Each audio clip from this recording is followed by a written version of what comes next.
Hello viewers, welcome to my channel. আমাদের পাখি আজকে আমাদের জন্য নিয়ে আসছে সুইস ফিঙ্গারে প্রচুর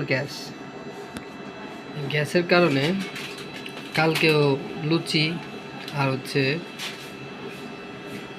সবজি খেলো না, কিন্তু তার থেকেও দ্বিগুণ গ্যাস হচ্ছে সুইস ফিঙ্গারে। কিন্তু সুইস ফিঙ্গার ঠিকই খেয়ে নিচ্ছে গপাগপ করে।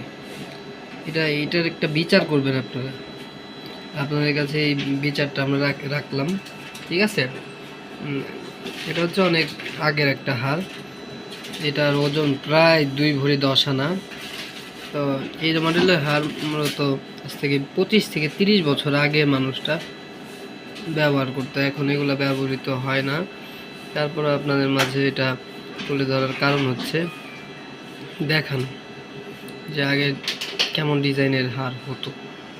তো দেখুন ভিউয়ার্স, এটা খুবই আকর্ষণীয় একটা ডিজাইনের ওল্ড মডেলের, একসময় সবচেয়ে জনপ্রিয় হার ছিল এগুলা, ঠিক আছে? এখানে বল আছে, বলের কাজ আছে, তারের কাজ আছে, অনেক কিছুর কাজই আছে এখানে, না দেখলে আর কি বোঝা যাবে না। তো এ হচ্ছে হারের গঠন কাঠামো। পিছনটা দেখায়, পেছন দিকটা হচ্ছে তলাপাত দেওয়া আছে, এই যে স্ট্যাম্প মারার জন্য। এই যে এখানে ছোট্ট পাত আছে, বড় পাতটা হচ্ছে ঢাকার জন্য। এই হচ্ছে অবস্থা, এই হচ্ছে উল্টা সাইড।